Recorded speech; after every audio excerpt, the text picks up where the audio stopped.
ಪ್ರಜ್ವಲ್ ರೇವಣ್ಣ ಒಬ್ಬ ಜನಪ್ರತಿನಿಧಿ ಹೇಗಿರಬಾರ್ದು ಅನ್ನೋದಕ್ಕೆ ಒಂದು ಬೆಟರ್ ಎಕ್ಸಾಂಪಲ್ ಆತ ಈಗ ಜೀವಾವಧಿ ಶಿಕ್ಷೆಗೊಳಗಾಗಿ ಜೈಲಿನಲ್ಲಿದ್ದಾರೆ.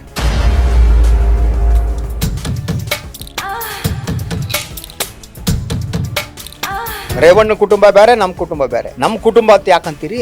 ಕುಮಾರಣ್ಣವ್ರು ಯಾವ್ದಾದೋ ಪೆನ್ ಡ್ರೈವ್ ಇಟ್ಕೊಂಡಿದ್ದೀನಿ ಅಂತ. I am not bother about Prajwal Revanna.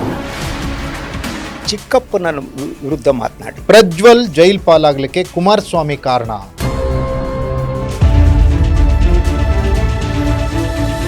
ಅವ್ರು ಪ್ರೂವ್ ಮಾಡುವಂತ ಅವರಿಗೆ ಆಪ್ತರಾಗಿರೋ ಉಪಮುಖ್ಯಮಂತ್ರಿಗಳೇ ಸೂಚನೆ ಕೊಡೋದು.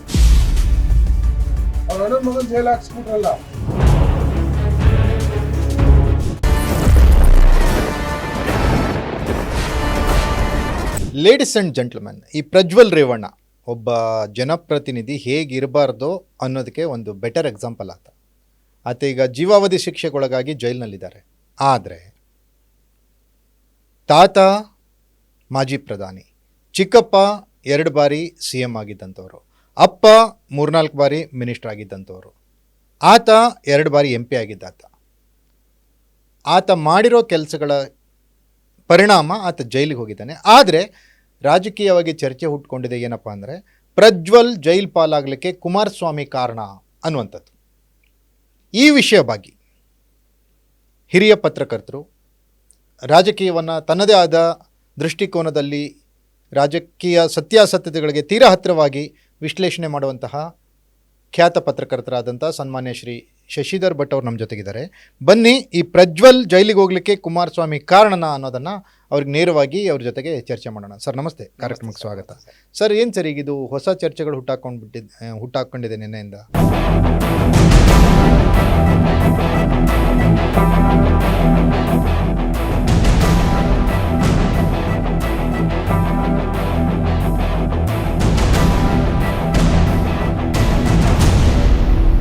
ಒಂದು ನಿನ್ನೆ ಕಾಂಗ್ರೆಸ್ MLA ಹೇಳಿರುವ ಮಾತು ಅದು ಗುಸುಗುಸು ಇತ್ತದು, ಗುಸುಗುಸು ಇತ್ತು. ಅದಕ್ಕೆ ಬಹಳ ಮುಖ್ಯವಾದ ಕಾರಣ ಅಂದರೆ ದೇವೇಗೌಡ ಕುಟುಂಬದ ಒಳಗಡೆ ಇರುವ ಬೇರೆ ಬೇರೆ ಪವರ್ ಸೆಂಟರ್ಗಳು ಅಂತ. ದೇವೇಗೌಡರು ಮತ್ತು ಚೆನ್ನಮ್ಮನಿಗೆ ಹಿರಿಯ ಮಗ ಅಂದರೆ ಭಾಳ ಇಷ್ಟ. ಯಾರು? ರೇವಣ್ಣವರು. ಯಾಕೆಂದ್ರೆ ಯೂಸ್ವಲಿ ಏನಾಗುತ್ತೆ ಅಂತ ಅಂದರೆ, ತಂದೆ ತಾಯಿಗಳೇ ಸ್ವಲ್ಪ ದಡ್ಡ ಮಗನ ಬಗ್ಗೆ ಹೆಚ್ಚು ಪ್ರೀತಿ ಅಲ್ವಾ? ಅದು ಕಾರಣ ಇರ್ಬೋದು. ಅದ್ರ ಜೊತೆಗೆ ಏನೋ ನನ್ನ ರೇವಣ್ಣ ಮಗನಿಗೆ ಏನು ಸಿಗಬೇಕು ಅದು ಸಿಕ್ಕಿಲ್ಲ ಅನ್ನುವ ಕಾರಣ ಅವ್ರ ಬಗ್ಗೆ ಸ್ವಲ್ಪ ಪ್ರೀತಿ ಜಾಸ್ತಿ. That's one thing. ಅದಾದಮೇಲೆ ದೇವೇಗೌಡರು ತಮ್ಮ ಮೊಮ್ಮಕ್ಕಳಲ್ಲಿ ಅತಿ ಹೆಚ್ಚು ಪ್ರೀತಿಸಿದ್ದು ಪ್ರಜ್ವಲ್ ಅವರನ್ನು. ಅವ್ರ ಸ್ಥಾನವನ್ನೇ ಬಿಟ್ಟುಕೊಟ್ರು. ಪ್ರಜ್ವಲ್ ಈ ಪಕ್ಷವನ್ನ ಮುಂದುವರಿಸುವಂತ ವ್ಯಕ್ತಿ ಅಂತ ಅವ್ರು ಅಂದ್ಕೊಂಡಿದ್ರು. ಒಂದು ಟೈಮಲ್ಲಿ ಹಂಗೆ ಇತ್ತು. ಅದರ ನಡುವೆ ಕೆಲವು ಬೆಳವಣಿಗೆಗಳಾದವು. ಪ್ರಜ್ವಲ್ ಒಂದು 2-3 ಕಡೆ ಏನೋ ಒಂದು ಭಾಷಣ ಮಾಡಿದ್ರು. ಭಾಷಣ ಮಾಡಬೇಕಾದ್ರೆ ಚಿಕ್ಕಪ್ಪನ ವಿರುದ್ಧ ಮಾತನಾಡಿದ್ದು. ಭಾಷಣ ಅಂದರೆ ಅವರ ಬೆಂಬಲಿಗರ ಜೊತೆ ಇತ್ತು. ಅದರ ಒಂದು ಪ್ರತಿ ನಿಖಿಲ್ಗೆ ಸಿಕ್ಬಿಟ್ಟಿತ್ತು. ಆ ನಿಖಿಲ್ ಅದನ್ನು ನನ್ನ ಕೈಯಲ್ಲೇ ಹೇಳಿ ಬಹಳ ಕೋಪಗೊಂಡಿದ್ರು. ಹೀಗೆ ನೋಡಿ ಹೀಗೆ ಅಂತ ನನಗೆ ಪರ್ಸನಲ್ ಆಗಿ ಗೊತ್ತು. That is one thing. ಆ ಕುಟುಂಬದ ಒಳಗೆ ಹೇಳ್ದೆ. ಅದ್ರ ಜೊತೆಗೆ ಅವರದ್ದು ವಾಹಿನಿ ಏನಿತ್ತು, ಆ ವಾಹಿನಿಯಲ್ಲಿ ನಾನು ಕೆಲಸ ಮಾಡಿದ್ದೇನೆ.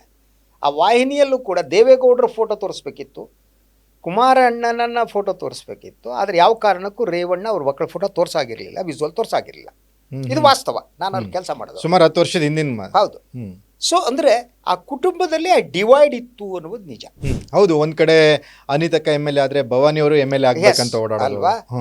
ಅದು ಕಡೆ ಪ್ರಜ್ವಲ್ MP ಆಗ್ಬಿಡ್ತಾನೆ, ನಿಖಿಲ್ ಏನೂ ಆಗಿಲ್ಲ ಅನ್ನೋ ತರದ್ದು. ಅದು ಅವರಿಬ್ಬರದು. ಅದು ಇದು ನಿಖಿಲ್ ಹೀರೋ ಆಗ್ಬಿಟ್ಟ, ಮತ್ತೊಬ್ಬ ಮಗನ ಏನ್ರ ಹೀರೋ ಮಾಡ್ಬಿಡೋಣ ಅಂತದ್ದು ಪ್ರತಿಯೊಂದು ಹಾಗೆ. ಹೌದು. ಸೊ ಈ ಸಿಚುವೇಶನ್ ನಲ್ಲಿ ಪ್ರಜ್ವಲ್ ಅವರ ನಡವಳಿಕೆಗಳು ಇನ್ನೊಂದು ಮತ್ತೊಂದು ನ್ಯಾಯಾಲಯದ ಮುಂದಿದೆ, ಒಳಗಡೆ ಹೋಗಿದ್ದಾರೆ. ಆದ್ರೆ ಈ ಘಟನೆ ಏನು ಹೊರಗಡೆ ಬಂತಲ್ಲ, ಆ ಒಂದು ಪೆನ್ ಡ್ರೈವ್ ಪ್ರಶ್ನೆ ಇತ್ತಲ್ಲ, ಸೊ ತಕ್ಷಣ ಬರೋದಕ್ಕೆ ಕುಮಾರಣ್ಣವ್ರು ಯಾವ್ದಾದೋ ಪೆನ್ ಡ್ರೈವ್ ಇಟ್ಕೊಂಡಿದ್ದೀನಿ ಅಂತಿದ್ರು. ಕಿಸೆಯಲ್ಲಿದೆ ಪೆನ್ ಡ್ರೈವ್. ಎಲ್ಲಿ ಯಾವ ಪೆನ್ ಡ್ರೈವ್ ಹೊರಗೆ ಹಾಕಿಲ್ಲ. ಇಲ್ಲಿದೆ ನೋಡಿ ಪೆನ್ ಡ್ರೈವ್ ಇದೆ ಏನು ತೋರಿಸ್ತಿದ್ರು, ಎಲ್ಲ ಮಾಡ್ತಾ ಇದ್ರು. ಅದ್ರ ಜೊತೆಗೆ ಯಾರೋ ಪೆನ್ ಡ್ರೈವ್ ತಗೊಂಡು ಹೊರಗೆ ಹಾಕ್ಬಿಟ್ರು. ಹೊರಗೆ ಹಾಕಿದ ತಕ್ಷಣ ಕುಮಾರಸ್ವಾಮಿ ಅವರ ಹೇಳಿಕೆ ಶಾಕಿಂಗ್ ಆಗಿತ್ತು ಬಹಳಷ್ಟು ಜನರಿಗೆ. ಅವ್ರು ಹೇಳಿದ್ರು ನಮ್ಮ ಕುಟುಂಬ ಡಿವೈಡ್ ಆಗಿದೆ, ಅವ್ರ ಸಂಬಂಧನೇ ಇಲ್ಲ ನನಗೆ. ರೇವಣ್ಣ ಕುಟುಂಬ ಬೇರೆ, ನಮ್ಮ ಕುಟುಂಬ ಬೇರೆ. ನಮ್ಮ ಕುಟುಂಬ ಅಂತ ಯಾಕಂತೀರಿ? ಅವ್ರು ಬೇರೆ ಕುಟುಂಬ, ನಾವು ಡಿವೈಡ್ ಆಗಿಬಿಟ್ಟಿದ್ದೀವಿ, ನಮ್ಮ ವ್ಯವಹಾರ ಬೇರೆ ಬದುಕೋದು ಬೇರೆ, ನಾವು ಜೊತೆಯಾಗೇ ಇಲ್ಲ ಅಂತಂದ್ಬಿಟ್ರು. ಯಾಕೆ ಹಂಗೆ ಹೇಳಿದ್ರು? It was shock. ಆ ಮುಜುಗರದಿಂದ ತಪ್ಪಿಸ್ಕೊಳ್ಬೇಕಲ್ಲ. ಕುಮಾರಣ್ಣನ ಹತ್ರ ಏನು ಆಯ್ಕೆಗಳಿತ್ತು? ಹೌದು ನಮ್ಮ ಅಣ್ಣನ ಮಗ ಅವನು ಅಂತ ಹೇಳಕ್ಕಾಗ್ತಿತ್ತ? ಅಣ್ಣನ ಮಗ ಹೌದಲ್ವಾ? ಹೌದು. ಅದಕ್ಕೆ ಈಗ ನಮ್ಮ ಕುಟುಂಬದಲ್ಲಿ ಯಾರೋ ಒಬ್ರು ತಪ್ಪು ಮಾಡಿದರೆ ಅದಕ್ಕೆ ಒಂದು ರಿಪೆಂಟೆನ್ಸ್ ನಮ್ಮಲ್ಲಿ ಎಲ್ಲರ ಹತ್ರ ಇರಬೇಕಾಗತ್ತೆ. ಅವ್ರನ್ನ ತ್ಯಜಿಸೋದಲ್ಲ. ನಮ್ಮ ಕುಟುಂಬದಲ್ಲಿ ಯಾರೋ ಒಂದು ತಪ್ಪು ಮಾಡಿದರೆ ಅದು ಹೊರಗಡೆ ಬಂದರೆ ತೊಂದರೆ, ಆದರೆ ಒಂದು ರಿಪೆಂಟೆನ್ಸ್, ಹೌದು ನಮ್ಮ ತಪ್ಪು ಮಾಡಿಬಿಟ್ಟ, ಮಾಡಬಾರ್ದಿತ್ತು, ಮಾಡಬಾರ್ದ್ಬಿಟ್ಟ, ಕ್ಷಮಿಸಿ, ನನಗವ್ನ ಸಂಬಂಧನೇ ಇಲ್ಲ, ಅವ್ನು ನನ್ನ ಅಣ್ಣನ ಮಗನೋ ಹೌದು ಅಲ್ಲೋ ಗೊತ್ತಿಲ್ಲ, ಯಾರ ಮಗನೋ ಏನೋ ಅನ್ನೋ ಟೈಪ್ ಮಾತಾಡ್ಬಿಟ್ರೆ. ಸೊ ಅದು ಅನುಮಾನಕ್ಕೆ ಕಾರಣ ಆಯಿತು. ಅದ್ರ ಜೊತೆಗೆ ಈ ಮುಂದುವರಿಕೆ ಇದೆಯಲ್ಲ. ಇಲ್ಲ, ಕುಮಾರಸ್ವಾಮಿ ಅವರು ಆ್ಯಕ್ಚುಲಿ ನೇಚರ್ ಹಂಗೆ ಅಲ್ವಾ ಸರ್? ಅವರಿಗೆ ಆ ಥರದ್ದು ಬಂದಾಗ ಇಮಿಡಿಯೇಟ್ ರಿಯಾಕ್ಟ್ ಮಾಡ್ತಾರೆ, ಮಾತಾಡ್ತಾರೆ. ಆದರೆ ಇದೇ ಕುಮಾರಸ್ವಾಮಿ ಅವರು ಪ್ರಜ್ವಲ್ನ ಕೈ ಹಿಡಿದೆತ್ಬಿಟ್ಟು ಇವು ನಮ್ಮ ಅಣ್ಣನ ಮಗ ಅಲ್ಲ ನನ್ನ ಮಗ ಅಂತ ತಿಳ್ಕೊಳ್ಳಿ, ನೀವು ಓಟ್ ಹಾಕಿ, ಅವ್ರು ಏನೋ ತಪ್ಪು ಮಾಡಿರಬಹುದು. ಅವ್ರು ಮಾತ್ರ ಅಲ್ಲ, ಈ ದೇಶದ ಅತಿ ಸ್ವಚ್ಛ ರಾಜಕೀಯ ನಾಯಕ ಅಂತ ಹೇಳಿದಂಥ ದೇಶದ ಪ್ರಧಾನಿಯವರು ಅವ್ರ ಕೈ ಎತ್ತಿ ಹಿಡ್ಕೊಂಡಿದ್ರು ಅಲ್ವಾ? ಪ್ರಚಾರಕ್ಕೆ ಬಂದಾಗ ಕೈಯನ್ನು ಎತ್ತಿ ಆಕಾಶದ ಎತ್ತರಕ್ಕೆ ಇವ್ನು ಗೆಲ್ಸಿ ಅಂತೇಳಿ. ಸೊ ಅದು ಅವ್ರಿಗೆ ಗೊತ್ತಿರಲಿಲ್ಲ, ಇನ್ನೊಂದಿಲ್ಲ, ನಾನು ಬ್ಲೇಮ್ ಮಾಡೋಕೆ ಸಿದ್ಧ ಇಲ್ಲ. ಆದರೆ ಬಹಳ ಮುಖ್ಯವಾದ ಪ್ರಶ್ನೆ, ಈ ಸಿ ಡಿ ಅಥವಾ ಈ ಒಂದು ನನ್ಗೆ ಪ್ರಶ್ನೆ, ಈಗ ನೀವು ಮತ್ತೆ ಹುಟ್ಟಾಕಿದ್ರಿ ನನ್ನ ತಲೆಯಲ್ಲಿ ಪ್ರಶ್ನೆನೀಗ, ಇಷ್ಟೆಲ್ಲ ನೂರಾರು ವಿಡಿಯೋಗಳು ಸರ್, ಅವ್ರ ಫ್ಯಾಮಿಲಿ ಗೊತ್ತಿಲ್ದಂಗೆ ಆಗಿಬಿಟ್ಟವು ಅಂತ ಅನ್ಸುತ್ತಾ ನಿಮಗೆ? ಗೊತ್ತಿದ್ದೇ ಇರುತ್ತೆ. ಯಾಕೆಂದರೆ ಯಾವುದೇ ಒಂದು ಕುಟುಂಬದ ಒಬ್ಬರು ರಾಜಕೀಯ ನಾಯಕ ಅಂತ ಕಳೆ ಒಂದು ಸಪ್ರೇಟ್ ಫಾರ್ಮ್ ಹೌಸ್ ಇರುತ್ತೆ, ಅಲ್ಲಿ ಯಾರು ಬರ್ತಾರೆ ಏನು ಬರ್ತಾರೆ ನಡೆದು ದೂರು ಹೇಳಿರ್ತಾರೆ. ನನಗೆ ಬಂದ ಮಾಹಿತಿಯ ಪ್ರಕಾರ ಕೆಲವು ದೂರುಗಳು ಕುಮಾರಸ್ವಾಮಿ ಅವರಿಗೂ ಹೋಗಿತ್ತು, ದೊಡ್ಡವರಿಗೂ ಹೋಗಿತ್ತು, ನನ್ನ information. I may be right or wrong. ಆದರೆ ಅದನ್ನು ಅವರು ಸೀರಿಯಸ್ ಆಗಿ ತಗೊಂಡಿಲ್ಲ. 2-3 ಕಾರಣ ಅಂತಂದರೆ, ರೇವಣ್ಣ ಕುಟುಂಬದ ನಿಯಂತ್ರಣ ಸಂಪೂರ್ಣವಾಗಿ ಭವಾನಿ ಕೈಯಲ್ಲಿತ್ತು. ಭವಾನಿ ಅವರ ಎದುರು ನಿಂತು ಮಾತನಾಡುವ ಶಕ್ತಿ ಇವರಿಗೆ ಯಾರಿಗೂ ಇರಲಿಲ್ಲ. ಯಾರು ಮಾತನ್ನು ಕೇಳಬೇಕಲ್ಲ ಸರ್, ಕೇಳ್ತಾನೆ ಇರಲಿಲ್ಲ. ಆಯ್ತಾ? ಆ ರೀತಿ ಇದ್ದವರು. ಅವ್ರದ್ದೇನೋ ಕಾರ್ಗಿರಿ ಆಕ್ಸಿಡೆಂಟ್ ಆಗಿ ನೋಡಿದ್ರಲ್ಲ ನೀವು, ಅದು ಯಾವುದೋ 3 ಕೋಟಿ ಕಾರು ಹಿಂಗೆ ಮಾಡಿಬಿಟ್ರೆ ಅಂತ ಕೂಗಾಡಿ ಇಡೀ ಜನರ, ಆ ರೀತಿ ಕ್ಯಾರೆಕ್ಟರ್ ಹೆಣ್ಮಗಳು ಅವಳು. ಸೊ ಅದರಿಂದ ಅವ್ರದ್ದು ಮಾತಾಡೋ ಆಗಿರಲಿಲ್ಲ. ಅವಳ ರಕ್ಷಣೆ ಇತ್ತು ಮಗನಿಗೆ. ಸೊ ಆ ಕಾರಣಕ್ಕಾಗಿ ಅವನು ದಾರಿ ತಪ್ಪೋದ ಕಾರಣ ಆಯಿತೋ ಇಲ್ಲೋ ಗೊತ್ತಿಲ್ಲ. ಆದರೆ ಈ ಒಂದು ವಿವರಗಳು ಹೊರಗೆ ಬರೋದಕ್ಕೆ ಕಾರಣ ಆದಂಥ ವ್ಯಕ್ತಿಗಳೇನಿದ್ದಾರೆ, ಹೊಳೆನರಸೀಪುರದ ವ್ಯಕ್ತಿ ಏನಿದ್ದಾರೆ ಗೌಡರು, ದೇವರಾಜಗೌಡ. ಸೊ ಅವ್ರು ಯಾರಿಗೆ ಹತ್ರ? ಮತ್ತೆ ಚನ್ನಪಟ್ಟಣದ ಎಲೆಕ್ಷನ್ ಅಲ್ಲೇನೋ ನಿಖಿಲ್ ಜೊತೆಗೆ ಅವ್ರು ಓಡಾಡಿದಾರೆ ಅನ್ನೋ ಥರದ್ದು ಯಾವುದೋ ವರದಿಗಳನ್ನು ನೋಡಿದೆ. ಎಸ್ ಅಲ್ವಾ? ಆದವ್ರ ಜೊತೆಗೆ ಅವರ ಡ್ರೈವರು ಅವ್ರು ಯಾರಿಗೆ ಹತ್ರ ಇದ್ದ? ಸೊ ಇವ್ರಿಗೆ ಗೊತ್ತಿರಲಿಲ್ವಾ? ಅಥವಾ ರಾಜಕೀಯ ಕಾರಣಕ್ಕಾಗಿ ಒಂದು ಕುಟುಂಬದಲ್ಲಿ ಏನು ಬೇಕಾದ್ರೂ ಆಗುತ್ತೆ. ನೀವು ಮಹಾರಾಜರ ಕಾಲದಿಂದ ನಾವು ನೋಡಿದ್ದೀವಿ ಅಲ್ವಾ, ಮೊಘಲರ ಕಾಲದಿಂದ ನೋಡಿದ್ವಿ. ಹೆಂಗಿರುತ್ತೆ ಸರ್ ಅಂದರೆ, ಈ ಕುಟುಂಬದಲ್ಲಿ ಎಷ್ಟೇ ಭಿನ್ನಾಭಿಪ್ರಾಯಗಳಿದ್ರು, ಏನೇ ಇದ್ರು ಕೂಡ, ಎಷ್ಟೇ ಫೈಟ್ಗಳಿದ್ರು ಕೂಡ, ಯಾರಾದರೂ 3ನೇವ್ರು ಬರ್ತಾರೆ ಅಂದರೆ ಕುಟುಂಬ ಒಂದಾಗ್ಬಿಡುತ್ತೆ. ಹಲವಾರು ಕುಟುಂಬಗಳನ್ನು ನೀವು ನೋಡಿದ್ವಿ, ರಾಜಕೀಯವಾಗಿ ನೋಡಿದ್ದೀವಿ. ಅವರಿಬ್ಬರು ಅಣ್ಣ ತಮ್ಮನ ಗಲಾಟೆ ಇರುತ್ತೆ, ಬಟ್ ಅಲ್ಲಿ 3ನೇವ್ನು ಬರ್ತಾನೆ, ಯಾರೋ ಹೊರಗಿನವ್ನು ಬರ್ತಾನೆ, ಇವ್ರು ಒಂದಾಗ್ತಾರೆ. ಹೌದು, ಅದು ನಿಜ, ಅದು ನಿಜ. ಓಕೆ, ಹಿಂಗಿದ್ದಾಗ ಕುಮಾರಸ್ವಾಮಿ 2 ಸರಿ ಮುಖ್ಯಮಂತ್ರಿ ಆಗಿದ್ದಂಥವ್ರು, ಪ್ರಧಾನಮಂತ್ರಿ ಅವರ ಮಗ, ಮಾಜಿ ಪ್ರಧಾನಮಂತ್ರಿ ಅವರ ಮಗ, ಇಂಥ ಸಣ್ಣ ಕೆಲಸಕ್ಕೆ ಅನ್ನೋ ಥರ ನಾನಂತೂ ನಂಬೋದಿಲ್ಲ. ಅಲ್ಲ, ಅದಕ್ಕೆ ನಾನು ಏನು ಗೊತ್ತಾ, ಇದು ಆರೋಪ ಮಾಡಿದವರು ಸಾಬೀತುಪಡಿಸ್ಬೇಕು. ವಾಟ್ ಐ ಬಿಲೀವ್, ಯಾವ ಕಾಂಗ್ರೆಸ್ MLA ಈ ಮಾತನ್ನು ಆರೋಪ ಮಾಡಿದರೆ he will have to prove. ಅವರು ಪ್ರೂವ್ ಮಾಡುವಂತೆ ಅವರಿಗೆ ಆಪ್ತರಾಗಿರೋ ಉಪಮುಖ್ಯಮಂತ್ರಿಗಳೇ ಸೂಚನೆ ಕೊಡಬೇಕು. ಅಂದರೆ ನೀವು ಈ ಗಾಳಿಯಲ್ಲಿ ಈ ರೀತಿ ಹೇಳಿಕೆಗಳನ್ನು ನೀಡುವುದು ರಾಜಕಾರಣ ದೃಷ್ಟಿ. ಯಾಕಂದ್ರೆ ರಾಜಕಾರಣದ ಚರ್ಚೆಗಳಾಗ್ಲಿ, ವೈಯಕ್ತಿಕವಾದಂತ ಈ ರೀತಿ ವಿಚಾರಗಳು ಚರ್ಚೆ ಆಗ್ತಿರೋದು, ಅದು ಮಾಜಿ ಪ್ರಧಾನಿ ಒಬ್ರು ದಕ್ಷಿಣ ಭಾರತದಿಂದ ಆದಂಥವ್ರು, ಕರ್ನಾಟಕದಿಂದ ಆದಂಥವ್ರು, ಕನ್ನಡಿಗರ ಹೆಮ್ಮೆ ಅಂತ ಏನು ಹೇಳ್ತಾರೆ, ಆ ಸ್ಥಾನಕ್ಕೆ ಹೋಗ್ಬಿಟ್ರು, ಅವರ ಕುಟುಂಬದ ಬಗ್ಗೆ ಬಹಿರಂಗವಾಗಿ ಈ ರೀತಿ ಚರ್ಚೆ ಆಗುತ್ತಲ್ಲ, ಇದು ಅದಕ್ಕೆ ನಾನು ಹೇಳ್ತಾ ಇರೋದು ಏನು ಅಂದ್ರೆ, ನಮಗೆ ಗೊತ್ತಿಲ್ಲ, ನಮ್ಮ 3ನೇವ್ರು, ನಾವು ಇರುವ ನಮ್ಮ ಮಾಹಿತಿಯ ಮೂಲಕ ನಾವು ಚರ್ಚೆ it may be right or wrong. ಹೌದು, ಬಟ್ ನಾವು ಈ ದೇಶದ, ಈ ರಾಜ್ಯದ ನಾಗರಿಕರಾಗಿ ನಾವು ಹೇಳಬೇಕಾದ್ದು, ಯಾರು ಆರೋಪ ಮಾಡ್ತಾರೆ ರಾಜಕಾರಣಿಗಳು ಫಿಶ್ ಮಾರ್ಕೆಟ್ ಚರ್ಚೆ ರೀತಿ ಹೋಗ್ಕೊಡು. ಹೌದು, ಘನತೆ ಇರಬೇಕು, ಅದು ಗಾಂಭೀರ್ಯ ಇರಬೇಕು. ಆರೋಪ ಮಾಡಿದ್ಮೇಲೆ ಸಾಬೀತು ಮಾಡಬೇಕು. ಈಗ ಕುಮಾರಸ್ವಾಮಿ ಅವ್ರನ್ನ ಹಿಟ್ ಅಂಡ್ ರನ್ ಅಂತ ಹೇಳ್ತಿದ್ರಲ್ಲ ಇವರು, DK ಶಿವಕುಮಾರ್, ಸಿದ್ದರಾಮಯ್ಯ, ಈಗ ಅವರು ಹೇಳ್ಬೇಕಲ್ಲ, clarify. DK Shivakumar should tell whether he is going to subscribe the statement made by his closest MLA Uday, Kadaluru Uday. He will have to clarify. ಇಲ್ಲೋ ಅಂತಂದ್ರೆ ನೋಡಪ್ಪ, ಮಾತೆ ರಾಜಕಾರಣದಲ್ಲಿ ಈ ರೀತಿ ಕ್ಯಾರೆಕ್ಟರ್ ಅಸಾಸಿನೇಷನ್ ಒಳ್ಳೇದಲ್ಲ. ಹೌದು. ಆದ್ರೆ ಸತ್ಯ ಹೊರಗೆ ಬರ್ಬೋದು. ಅಂದ್ರೆ ನಾನು ಹೇಳ್ತಾ ಇರೋದು ರಾಜಕಾರಣದ ಇಂಥದ್ದು ನಡೀಬಹುದು. ಐ ಡೋಂಟ್ ಡಿನೈ, ಅಧಿಕಾರಕ್ಕೆ ಎಲ್ಲ ನಡೀತು. ಆದರೆ ಅದನ್ನು ಬೀದಿಯಲ್ಲಿ ಈ ರೀತಿ ಟಾರ್ಗೆಟ್ ಮಾಡಿ ಚರ್ಚೆ ಮಾಡುವಂತ ವಿಚಾರಗಳಲ್ಲ. ಹೌದು. ಅಂದ್ರೆ ಈಗ ಹೆಂಗಾಗ್ಬಿಡುತ್ತೆ, ಪ್ರಜ್ವಲ್ ಮಾಡಿರೋದು ನಿಜ, ಕೋರ್ಟಲ್ಲಿ ಸಾಬೀತಾಯ್ತು, ಅವ್ನು ಒಳಗೋದ. ಹೌದು. ಇದ್ರ ಹಿಂದೆ ಕುಮಾರಸ್ವಾಮಿ ಇದ್ದಾರೆ ಅನ್ನುವಂತ ಮಾತು, ಇದು ಚರ್ಚೆಗೆ ಈಡಾಗಿದೆ. ಹೌದು. ಈ ಚರ್ಚೆನ ಹುಟ್ಟಾಕೋದಕ್ಕಿಂತ ಮೊದಲು ಹೇಳಿರೋರು ಅವ್ರ ಸತ್ಯಾಸತ್ಯತೆ ಬಗ್ಗೆನೂ ನಾವು ಯೋಚನೆ ಮಾಡ್ಬೇಕು. Correct, that is what I am telling. ನೀವು ಮಾಧ್ಯಮದಲ್ಲಿ ಎದುರು ಬಂದು ನಿಂತ್ಕೊಬಿಟ್ಟು ಆ ರೀತಿ ತನಗೆಲ್ಲ ಗೊತ್ತಿದೆ, ಸಂಶಯನ್ನು ವ್ಯಕ್ತಪಡಿಸಿಲ್ಲ, ಸ್ಟೇಟ್ಮೆಂಟೇ ಅವರು. ಹೌದು ಹೌದು ಅಲ್ವಾ, ಇವರೇ ಕಾರಣ ಅಂತ ಅಂದ್ರೆ ಅವ್ರ ಹತ್ರ ಇರ್ಬೇಕಲ್ವಾ. ಹೌದು. ಇಲ್ದ್ರೆ ರಾಜಕಾರಣಗಳನ್ನ ಜನ ಚೈ ತೂ ಅನ್ನುವ ಕಾಲ ಬರುತ್ತೆ. ಹೌದು. ಅವ್ರ ಮಾತುಗಳಿಗಿರೋ ಮೊದಲು ಸರ ಗೆದ್ದಿರೋ MLA ಹಾ ಉದಯ್, ಫಸ್ಟ್ ಟೈಮ್ ಗೆದ್ದಿರೋ MLA, ಮಾಜಿ ಪ್ರಧಾನಿಗಳ ಬಗ್ಗೆ ಮಾತಾಡಿ ಅವ್ರ ಕುಟುಂಬದ ಬಗ್ಗೆ ಹಿಂಗೆಲ್ಲ ಮಾತಾಡ್ತಾರೆ ಅಲ್ವಾ. ಅದರಿಂದ ಅವರು you will have to prove, otherwise you will have to face the consequences. ಅಷ್ಟೇ. ಅದಕ್ಕೆ ಅವ್ರ ಪಾರ್ಟಿಯವ್ರು ಹೇಳ್ಬೇಕು, ನಿಮ್ ರಾಜಕೀಯ ವೈರತ್ವ 1000 ಇರಲ್ರಿ, ಫೈಟ್ ಮಾಡಿ, ಬೇಡ ಅನ್ನಲ್ಲ ಯಾರು.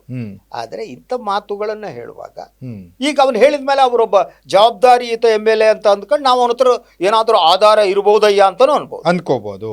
ಕರೆಕ್ಟ್. ಅಂದ್ರೆ ಏನಾಗ್ಬಿಡುತ್ತೆ ಭಟ್ರೆ ಅಂದ್ರೆ, ಈಗ ನೀವು ಮೊದಲು ಮಾತಾಡಿರೋ ತರ ಈಗ ಕುಮಾರಸ್ವಾಮಿ ಮತ್ತೆ ರೇವಣ್ಣನವರು ಇಬ್ರು ಸ್ವಲ್ಪ ಅನ್ಯೋನ್ಯವಾಗಿದ್ರಪ್ಪ, ಅಣ್ಣ ತಮ್ಮ ಅಂದ್ರೆ ಈ ಪ್ರಶ್ನೆಗಳು ಬರ್ತಿರ್ಲಿಲ್ಲ ರಾಜಕೀಯವಾಗಿ. ಈಗ DK ಶಿವಕುಮಾರ್, DK ಸುರೇಶ್ ತರ ಅಣ್ಣನ ತಮ್ಮ ಬಿಟ್ಕೊಡಲ್ಲ, ತಮ್ಮನ ಅಣ್ಣ ಬಿಟ್ಕೊಡಲ್ಲ ಹೊರಗೆ ಬಹಿರಂಗವಾಗಿ, ಎಲ್ಲೂ ಕೂಡ ಒಳಗಡೆನೂ ಆ ಥರದ್ದು ಯಾವುದು ವಿಚಾರಗಳು ಬರಲ್ಲ. ಈ ಥರ ಇದ್ರೆ ಈ ಥರ ಪ್ರಶ್ನೆಗಳೇ ಹುಟ್ಟಾಗ್ತಿರ್ಲಿಲ್ಲ. ಆದ್ರೆ ಅವರಿಬ್ಬರ ಮಧ್ಯದಲ್ಲಿ ಏನೋ ಇತ್ತು ಅನ್ನೋದನ್ನ ಯಾರು ಕುಮಾರಸ್ವಾಮಿ ಮತ್ತು ರೇವಣ್ಣ ನಿಮಗೆ personally they are win very good terms. ನೀವು ರೇವಣ್ಣ ಮತ್ತು ಕುಮಾರಸ್ವಾಮಿ ಆ ಸಮ್ಮಿಶ್ರ ಸರ್ಕಾರ ಎಲ್ಲ ಒಬ್ಬರು ಆಫೀಸರ್ ಹೇಳ್ತಾ ಇದ್ದಿದ್ದು ಹೇಳ್ಬಿಡ್ತೀರಿ ಈ ಸಂದರ್ಭದಲ್ಲಿ. ಸೊ ಸಮ್ಮಿಶ್ರ ಸರ್ಕಾರದ ಒಂದು ಕ್ಯಾಬಿನೆಟ್ ಮೀಟಿಂಗ್ ನಡೀತಾ ಇತ್ತು ಅಂತ ಆಯ್ತು. ಯಡಿಯೂರಪ್ಪ ಮತ್ತು ಕುಮಾರಸ್ವಾಮಿ ನಡುವೆ ಏನೋ ಬಹಳ ಸೀರಿಯಸ್ ಜಗಳಗಳು ನಡೀತಾ ಇತ್ತಂತೆ. ಹೌದು. ಆಗ ಇವರು ಒಂದಿಷ್ಟು ಫೈಲ್ ಹೊತ್ಕೊ ಬಂದ್ರಂತೆ ರೇವಣ್ಣವರು. ಒಳಗಡೆ ಬಂದು ಏನ್ರಪ್ಪ ನಿಮ್ಮ ಜಗಳ ಅಂದ್ರಂತೆ. ಎಲ್ಲರೂ ಕ್ಯಾಬಿನೆಟ್ಲಿದ್ದವ್ರು ಹಿಂಗೆ ತಿರುಗಿ ನೋಡಿದ್ರು. ನಂತರ ಜಗಳ ಮಾಡಿ ಇದಕ್ಕೊಂದು ಚೂರು ಸೈನ್ ಹಾಕಿ ಅಂತೇಳಿ ಒಂದು 10 ಫೈಲಿಗೆ ಸೈನ್ ಹಾಕ್ಸ್ಕೊಂಡು ಇನ್ನು ಮುಂದುವರ್ಸ್ರೆ ಅಂತ. That is a character of Revanna. ಅವ್ರು ದ್ವೇಷ ಮಾಡಲ್ಲ ಮನುಷ್ಯ. I know him. ಅವನು ಅವ್ರ ತಮ್ಮನ ಬಗ್ಗೆ ಪ್ರೀತಿನೂ ಇದೆ. ಆದ್ರೆ ಇಡೀ ಕುಟುಂಬದರ ಆಗಿಲ್ಲ. ಆ ಕುಟುಂಬದಲ್ಲಿ ನಿಯಂತ್ರಣ ಮಾಡುವವರು ಯಾರು ಅನ್ನೋದು ಪ್ರಶ್ನೆ. ಅಲ್ಲಿ ಬೇರೆ ಬೇರೆ ಶಕ್ತಿಗಳು, ಕುಮಾರಸ್ವಾಮಿ ಅದರಿಂದ ಬಹಳ ಅನುಭವಿಸಿದ್ದಾರೆ. ಅವರ ಇಡೀ ಸಹೋದರರು ಇನ್ನೊಬ್ಬರು ಬೇರೆ ಇದಾರಲ್ಲ, ರಮೇಶ್ ಇದ್ದಾರೆ, ಮತ್ತೊಬ್ಬರು ಇದ್ದಾರೆ, ಅವರವರ ವ್ಯವಹಾರಗಳು ಇನ್ನೊಂದು ಅದು. ಬಟ್ ಅದೇ ಆ ಭಿನ್ನಾಭಿಪ್ರಾಯಗಳಿವೆ. ಭಿನ್ನಾಭಿಪ್ರಾಯ ಇಲ್ಲ ಅಂತಾರಲ್ಲ, ಇವರಿಬ್ಬರ ನಡುವೆ ಚೆನ್ನಾಗಿದ್ದಾರೆ. ಆದ್ರೆ ಅವ್ರ ಕುಟುಂಬ ಚೆನ್ನಾಗಿದೆಯೋ ಗೊತ್ತಿಲ್ಲ. That's a problem. ಹಾಗಾಗಿ ಈ ರೀತಿ ಪ್ರಶ್ನೆಗಳು ಹುಡ್ತವೆ. ಈ ಕಾರಣಕ್ಕೆ ಹುಡ್ತವೆ, ಅವ್ರ ಕುಟುಂಬದ ಕಾರಣಕ್ಕಾಗಿ ಹುಡ್ತವೆ. ಮತ್ತು ಯೂಸ್ವಲಿ ಯಾರು ಉತ್ತರಾಧಿಕಾರಿ ಪ್ರಶ್ನೆ ಇದೆಯಲ್ಲ, ಉತ್ತರಾಧಿಕಾರಿಯ ಪ್ರಶ್ನೆ ಬಂದಾಗ ಇಂಥದ್ದು ಏನು ಬೇಕಾದ್ರೂ ನೋಡಿಬಿಡ್ಬೋದು. ಈಗ ಏನಾಗ್ಬಿಡುತ್ತೆ ಅಂದ್ರೆ, ನನ್ನ ಸಾಮರ್ಥ್ಯ ತೋರಿಸೋದಕ್ಕಿಂತ ಎದುರಿಗಿರೋನ್ನ ತೇಜೋವಧೆ ಮಾಡೋದೇ ಇವನ್ ಸಾಮರ್ಥ್ಯ ಅನ್ನೋ ಥರದ್ದು ಆಗ್ಬಿಡುತ್ತೆ. ಅದು ಆಗ್ಬಿಡುತ್ತೆ. ಈ ಪಟ್ಟ ಕಟ್ಟೋದು ಇದೆಯಲ್ಲ, ಮಹಾರಾಜರ ಕಾಲದಲ್ಲಿ ರೀ ಅಣ್ಣ ತಮ್ಮಂದಿರು ಪಟ್ಟ ಕಟ್ಟೋದಕ್ಕೆ ಏನೇನು ನಡೆದು ಹೋಗ್ಬಿಟ್ಟಿದೆ. ಇತಿಹಾಸ ತೆಗೆದು ನೋಡಿದ್ರೆ ಪಟ್ಟ ಯಾರಿಗೆ ಕಟ್ಟಬೇಕು, ಇನ್ನೇನು ಬೇಕಾಗಿಲ್ಲ. ಕೃಷ್ಣದೇವರಾಯ ಆಗ್ಬೇಕಾದ್ರೆ ಏನಾಯ್ತು ಅಲ್ವಾ, ಆ ರೀತಿದೆಲ್ಲ ನಡೀತಾ ನೋಡ್ರಿ. ಆದ್ರೆ ಕುಮಾರಸ್ವಾಮಿ ಅಂತದ್ ಮಾಡಿದ್ದಾರೆ ಅಂದ್ರೆ it will have to be proved. ಹಾಗೆ ಮಾಡಿದ್ದಾರೆ. ಕುಮಾರಸ್ವಾಮಿ ಅವರು ಸುಮ್ಮನೆ ಬಿಡಬಾರ್ದು. Should not. ರಾಜಕಾರಣ ಹೋಗ್ಬಿಟ್ಟು ಬೀದಿಲಿ ಬಿದ್ದುಬಿಟ್ಟು ಏನು ಕೇರ್ ಮಾರ್ಕೆಟಾ, ಫಿಶ್ ಮಾರ್ಕೆಟಾ, ಎಲ್ಲೆಲ್ಲೋ ಕೂತ್ಕೊಂಡು ನೋ, ಒಬ್ಬ ಜವಾಬ್ದಾರಿಯುತ ಆದವು should not speak like that. ಒಮ್ಮೆ ಮಾತಾಡಿದ್ಮೇಲೆ they will have to prove. Yes. ಅಥವಾ ಕುಮಾರಸ್ವಾಮಿ ಹೇಳ್ಬೇಕು, ಪ್ರೂವ್ ಮಾಡಿ ಹೇಳ್ತಾರೆ ಐ ವಿಲ್ ನಿಮ್ಮ ಮೇಲೆ ಕೇಸ್ ಹಾಕ್ತೀನಿ ಅಂತ. ಎಸ್, ಆಕ್ಷನ್ ತಗೋತೀನಿ ಹೇಳ್ಬೇಕು. ಕುಮಾರಸ್ವಾಮಿ ಹೇಳ್ಬೇಕು, ಅವ್ರು ಸುಮ್ಮನೆ ಇರ್ಕೊಡುದು. That is what. ಅಂದರೆ ಈ ಸಾರ್ವಜನಿಕ ಬದುಕಿನಲ್ಲಿ ಸ್ವಚ್ಛತೆ ಇದೆಯಲ್ಲ, ರಾಜಕಾರಣದ ಬಗ್ಗೆ ಚರ್ಚೆ ನಡೀಲಿ, ವೈಯಕ್ತಿಕ ಚರ್ಚೆಗಳು ಬೇಡ. ಎಸ್. ಥ್ಯಾಂಕ್ ಯು ಭಟ್ರೆ, ಇಷ್ಟೊತ್ತು ಭಾಗವಹಿಸಿ ಮಾತನಾಡಿದಕ್ಕೆ.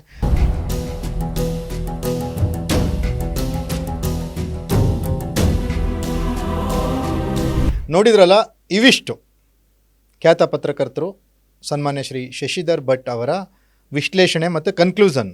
ಇದಾಗಿತ್ತು ಇವತ್ತಿನ ವಿಶೇಷ ಪಾಡ್ಕಾಸ್ಟ್. ನೆಲ ಜಲ ಭಾಷೆಗಾಗಿ ನೋಡ್ತಾ ಇರಿ ಫೋಕಸ್ ಟಿವಿ. ಪ್ರಜ್ವಲ್ ರೇವಣ್ಣ ಒಬ್ಬ ಜನಪ್ರತಿನಿಧಿ ಹೇಗಿರಬಾರ್ದು ಅನ್ನೋದಕ್ಕೆ ಒಂದು ಬೆಟರ್ ಎಕ್ಸಾಂಪಲ್ ಆತ ಈಗ ಜೀವಾವಧಿ ಶಿಕ್ಷೆಗೊಳಗಾಗಿ ಜೈಲಿನಲ್ಲಿದ್ದಾರೆ.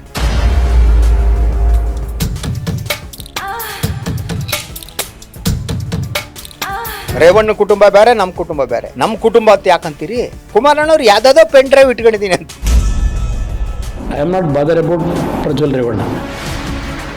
ಚಿಕ್ಕಪ್ಪನ ವಿರುದ್ಧ ಮಾತನಾಡಿ ಪ್ರಜ್ವಲ್ ಜೈಲ್ ಪಾಲಾಗಲಿಕ್ಕೆ ಕುಮಾರಸ್ವಾಮಿ ಕಾರಣ.